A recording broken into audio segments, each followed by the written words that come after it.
There we go. I record. There we go. Thanks for joining in. Welcome. I'm joining you from my hotel room in Halifax, Nova Scotia, with suspect internet.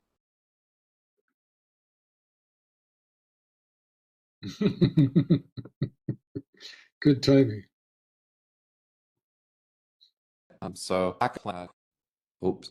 Okay. Did I just lose the connection? As soon as you said suspect internet, it cut out. Okay. Let's be snappy about this. All right. Let's take off kind of on the showing you kind of the Canadianized version of flying the CoDrone with TI Inspire. Okay. All right, I'm gonna jump straight to share, and I'm gonna share my screen. Okay. And one quick programming note.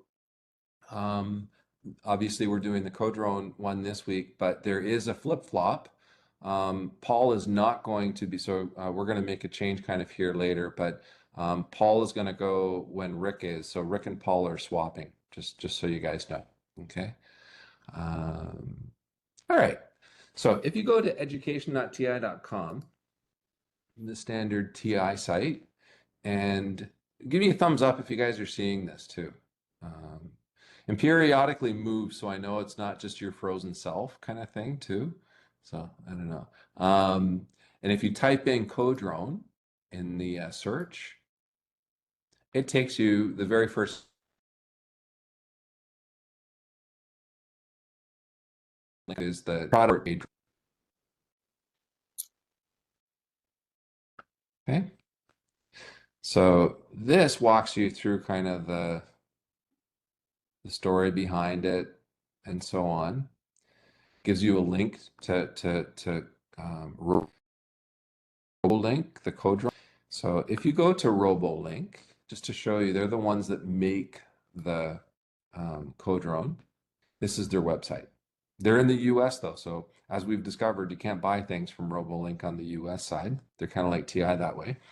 So you got to buy from the Canadian educational resellers.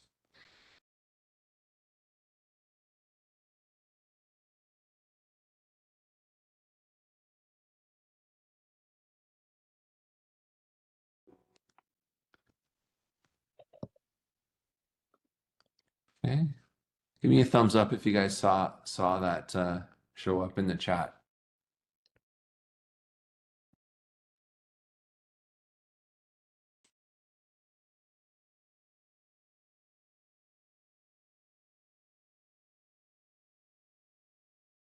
So what Tom, I think his audio got cut out, but what Tom was saying in terms of the Canadian resellers is Robotics Education Canada offers the CoDrone for 350 Canadian. That's where we bought ours from, and they're also offering the cable. So the cable that connects the TI handheld to the robotics or to the CoDrone is about $15. It's a specialty cable that you need that sends I think it's data, no power over that connection.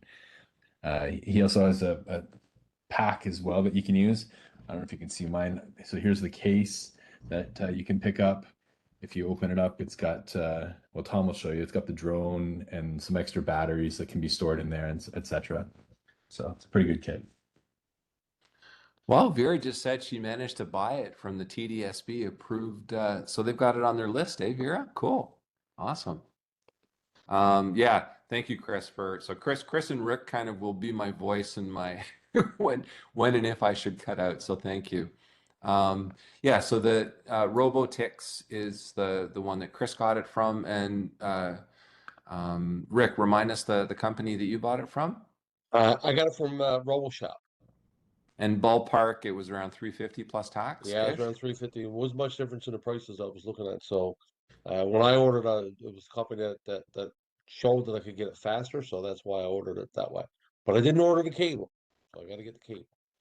But I got the So I just want to show, this is kind of the case is kind of important to kind of have a sense of what's going on. I think it comes with 2 batteries. That's not enough. Buy 2 extras. You burn through batteries quick. And having this case is really nice. It holds everything together. So highly recommend the case too.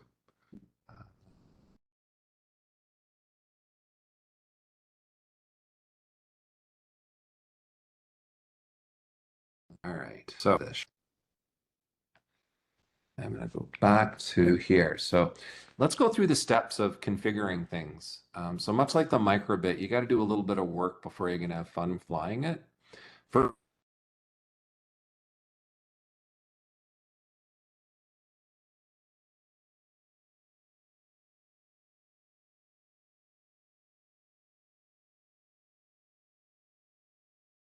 I'll just wait. Is everyone back or am I still frozen? Okay. And then 5.4, it'll tell you kind of the version number that you're working with, and you want at minimum version 6.3. Okay. Otherwise, it won't know what the heck you're talking about when you install the CoDrone library. Okay. So that's the first step, is check that. Second step, download the Python module. Just click on that and magically, in my case, it stores in the download folder, but the file is called CoDrone edu.tns.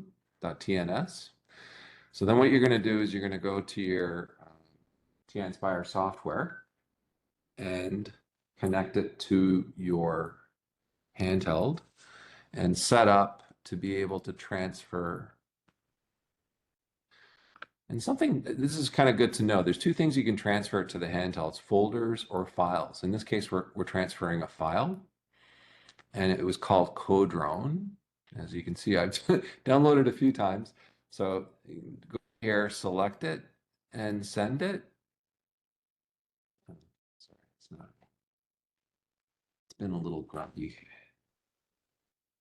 I was helping Therese today configure 270 Ti Inspires, so I think my computer's tired. So there we go.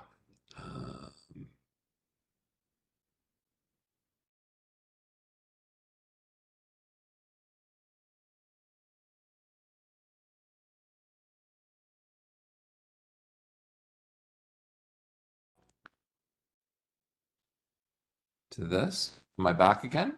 Okay, just briefly gone. So so I'm just going to open it. Open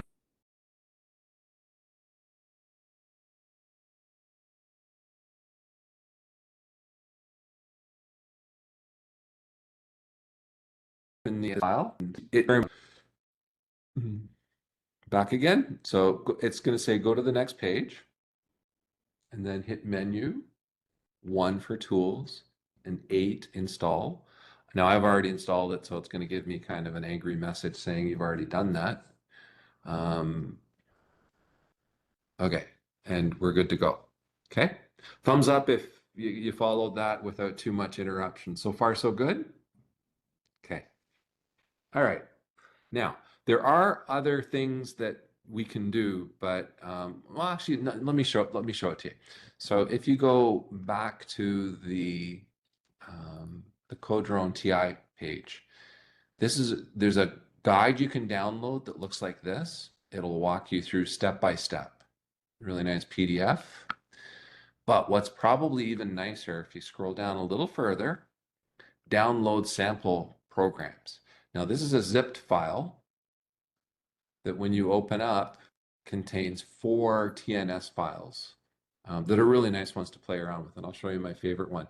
The 4 are their beeps, bops, boops, and flashes, exploring.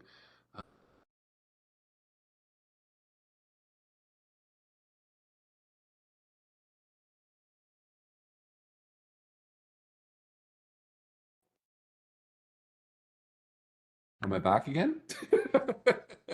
We can actually take that. So let's go to tools, transfer. Thanks for being sports tonight, guys. I appreciate it. This time we're adding not a file, but a folder. So notice I'm selecting folder here. And it was called CoDrone example programs, I think. So select that, send it, and we're good to go. Okay, so we're going to reference that a little bit later.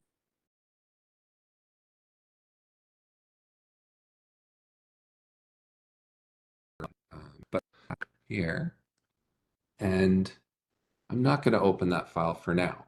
Give me a thumbs up if you're still good, just so I know kind of I'm not talking to myself and nothing's happening. Good. Thank you. All right, so we're going to now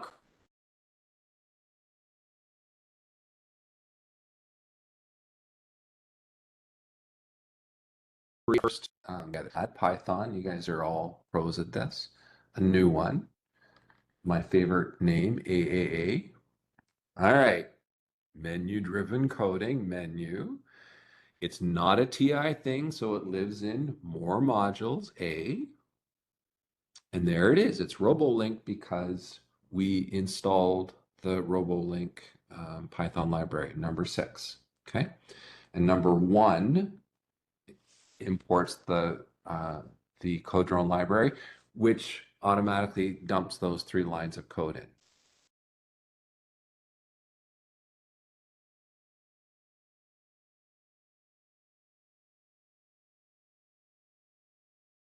Thumbs up so far? I lost you there for a second. Good. Okay. All right. Let's make the drone do something now. So let's code it to do something. So menu key.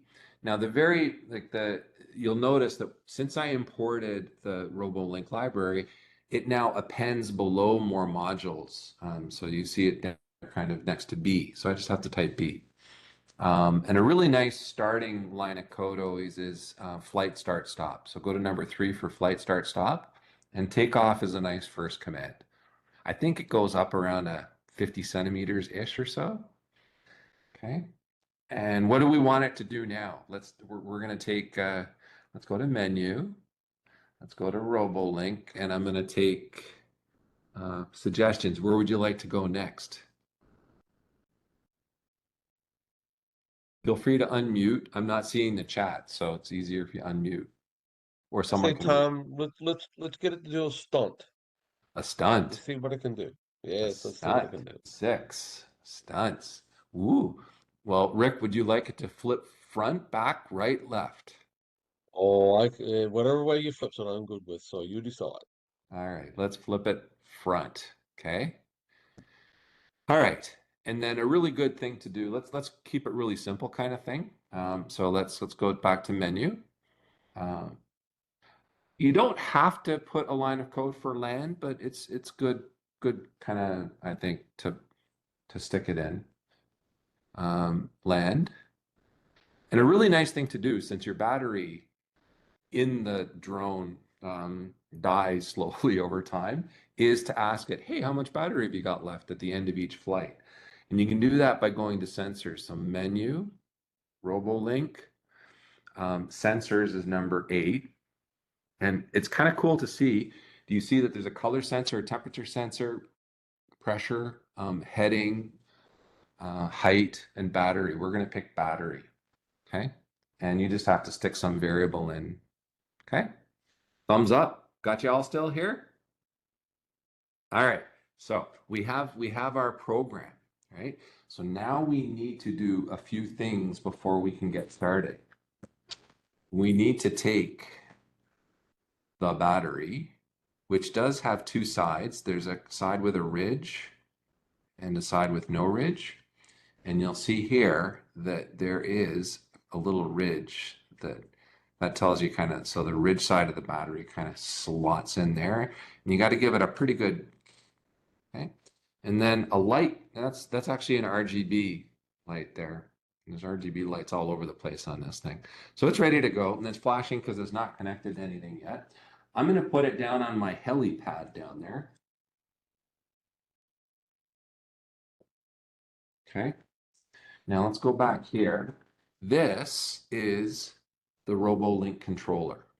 Now, those of you that remember the good old days of when we had the teledrone and you had that contraption with the microbit and stuff, think of this as the microbit contraption. It takes care of all that, okay? Now, really important, these are handles. Don't give it to someone that's going to get so excited with this that they're going to rip the handle off like someone did on mine. So just make sure everyone stays nice and calm. You have to turn it on. That's the on button. Oops. Give it a second. By the way, it takes AA batteries. It drains through them pretty quick. We found out at OEME last year. So always pack a couple of extra AA batteries. All right. Now, Chris, what's the because we had the drone heading for some unsuspecting characters kind of thing. What's the abort mission buttons. I think you hold the top two down. Is that right? That's a good question. Was it double tap or hold Top them left down? and down, Top left and down. I think. Look it up and I just up a second. I'll wait. Everyone back? All right. So now we're going to take the special cable. This is the TI CoDrone cable, micro USB, normal USB. Okay. Oh yeah, for sure. Yeah, we're gonna do some sessions for sure, Fred. We just need more drones. We've only got a couple drones going on here. So actually, let's see, Leaf, you've got a drone now too, right? So, and the other end goes in the calculator. Okay. All right. So now you can basically forget about this thing. You don't really need this. This is, okay. So let's go to our code. And we're going to run the code, this code, okay? Now I'm going to show you what it looks like when you run the code, not seeing the drone, but seeing the calculator, because it's kind of cool. So I'm going to do Control R.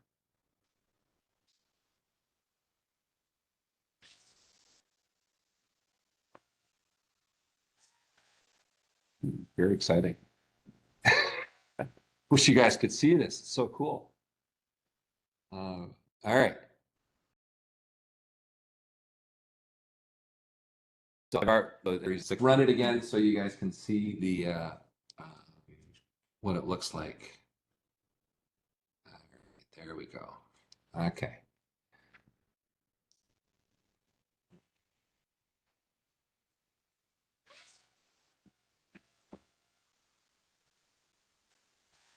Ooh, very exciting. Oops. Getting a little mixed up with my mirror there. There we go. Yay. So that's how hard it is to it's actually not bad. So Chris, you've played around with it a little bit.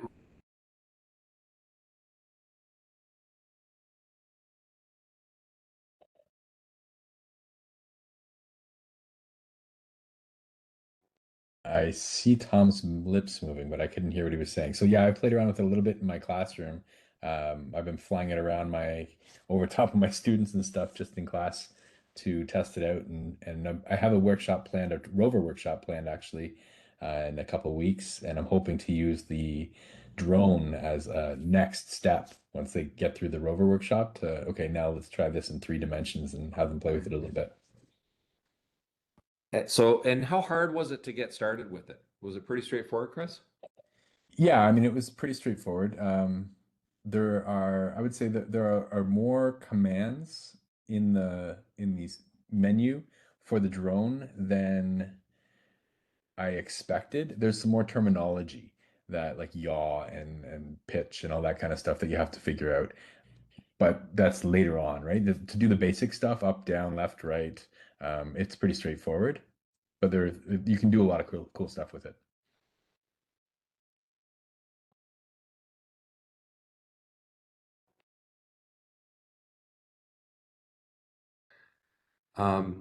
Sorry, you guys are cutting in and out on me, but thank you, Chris. I think you were explaining kind of your experience. And Leaf, I do believe you're. I heard him call on me and then he like stopped talking too. I've got one that I haven't used in my class yet, but we're looking at To be. oh, my son is thinking about becoming a helicopter pilot, and we are looking at using the drones with a SHISM. We've got a construction SHISM and an environmental SHISM, and so they've invited me to do a coding session where partly they want to look at like the 3D kind of vectors with the helicopters and maybe some fun kind of search and rescue activities as well. Cool. So I'm going to show you my favorite program. So, and this was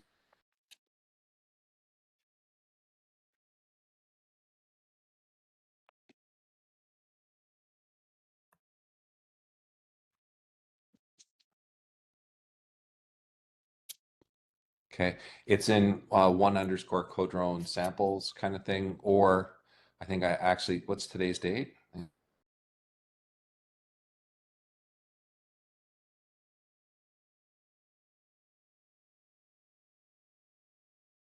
I can go here. That's the exploring the atmosphere. That's my favorite one.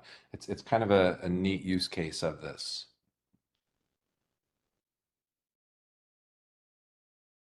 Uh,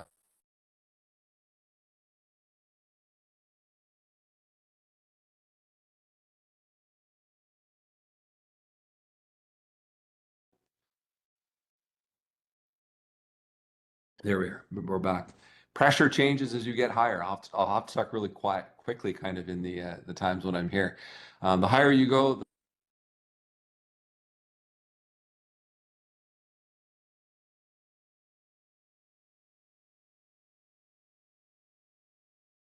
lower the pressure. Okay, so we're gonna take the drone, fly up in increments of 20 centimeters, and collect pressure data and height data. Okay. And here's the ready-made program that already exists here. Now, I don't like it only going up 3 times. I like, so this goes up in 3 increments. So the for loop is linked to n. So let's go up, I don't know, 5 of them maybe. Well, I got to be careful. The ceiling's only so high though. Let's do. Okay.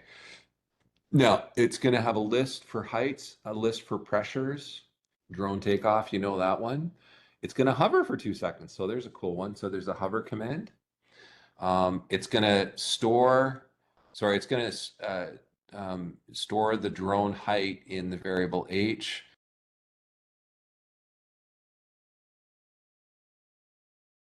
And the lists, okay?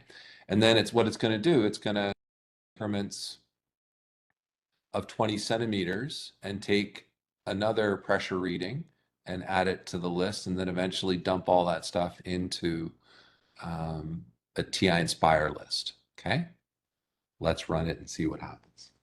Okay, so I'll show you that. All right. Hopefully the video won't cut out on us. Let's see what happens here. Okay.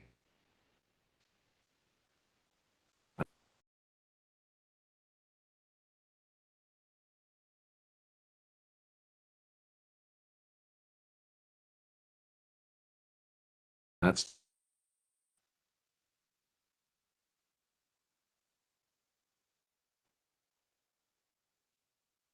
Oops. Okay. So I'm going to show you on screen what I saw as it was flying.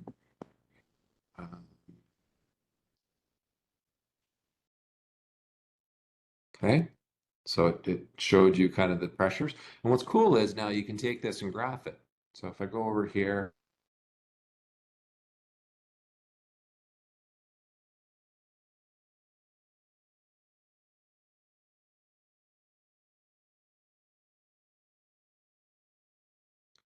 there we go. So, and again, in here, the nice thing is we can analyze it so we can do a regression. And you can see the rate at which it's dropping, kind of you can infer that and so on. Okay. The actual file goes on and asks some interesting questions. But that's not the point of what we're doing here. It is kind of a cool file. Okay. So I'm going to stop sharing and we're kind of close to the, so we're 25 after. I just wanted to kind of open it up to kind of sharing questions, thoughts, next steps. Fred, I'm intrigued too, kind of like, what does this look like when you bring it to a conference? We had the playroom thing, but like, does it make sense to do a session? Chris, you're going to experiment with that, but here, just open forum, unmute and let's have a chat.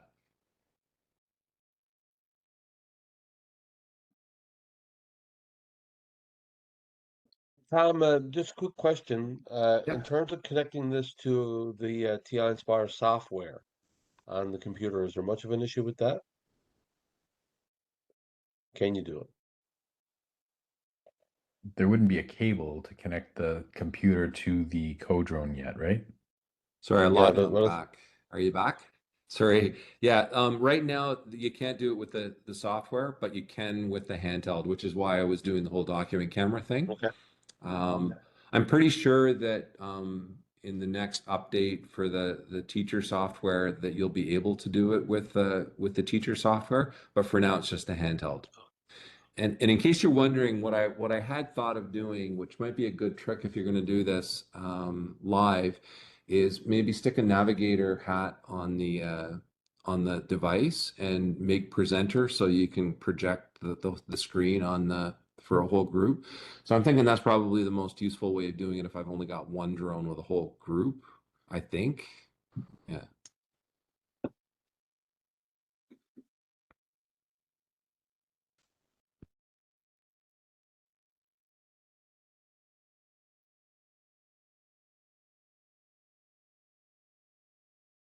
Now, Fred, in terms of doing this with a conference with multiple Of the drones, how action big a spins. space would the room have to be to make sure that that you weren't crashing drones all over the place? That would be the question I'd have. So they experimented with that at the last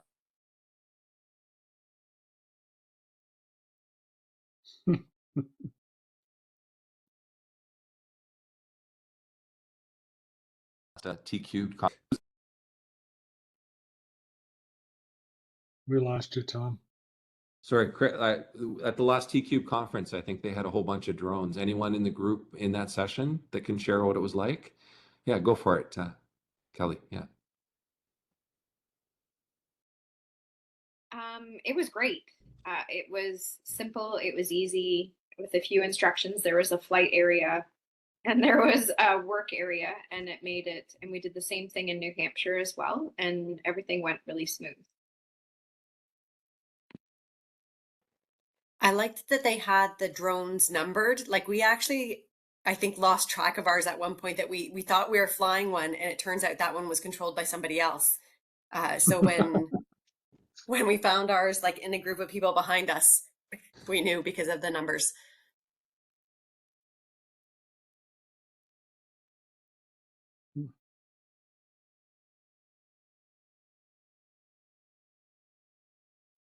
I think we probably had like 10 drones, 10 or 12 drones in that space. And like just tables moved to the outsides. So like a fair size room, but manageable. And I'm thinking like there's so many cool like the Eureka conference I think is a cool place to do this. Just in your schools at a PD day or something. I'm planning on having one on the table for the conference here in Nova Scotia on Friday.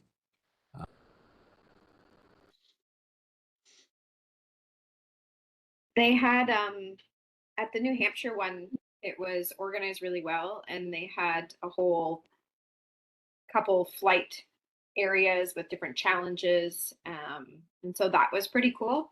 And we had some competitions about who can get there in a shorter amount of time. And that was pretty neat to have that sort of flight area. I looked at the prices for all that stuff and it's pretty expensive, but I ended up getting like this dog agility set that was on sale, and we'll do the same thing. So Nice. So we're butting up against the 9:30 and I want to be respectful.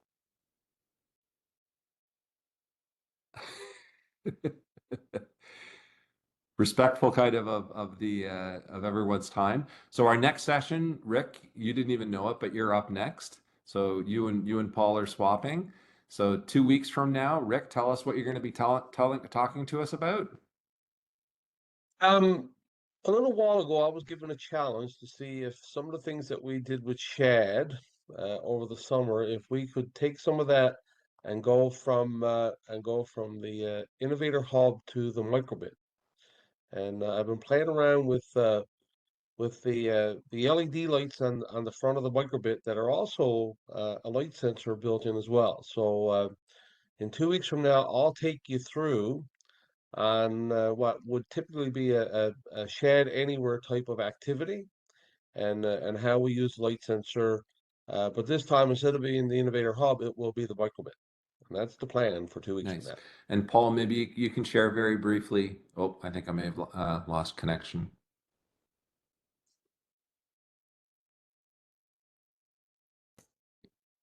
Paul, are you able to share kind of what you're doing in 4 weeks from now? Um, um, I'm not, I haven't completely planned it out, Tom. It's going to be around patterning with the 84, but yeah. But it also might be, I've been playing with an activity, like it was a little inspired by what we did with Chat Anywhere, actually, Rick, with the, with the brightness sensor, and the brightness sensor was controlling the RGB light, but I was wondering if we could use the brightness sensor to draw things on the screen. And so I've been playing around with a file that randomly draws things using the draw command, but now I'm wondering if we could do something that's a little bit more directed using Turtle. So I've been playing around with something like that, but if I don't have it ready, I do have a backup on patterning. Nice. So Chris Atkinson has a CoDrone thing that he's going to fly it in the World Series. Are you saying, Chris? Is that what the text, what the chat's about there? That was All Paul. right. Yeah. Paul. Well, let's kind of close. Okay. Let's close this out before you lose me again. Go Jays, and thanks for joining in. Okay, thanks, guys. Good night. Night. Thanks. Good Yeah. night.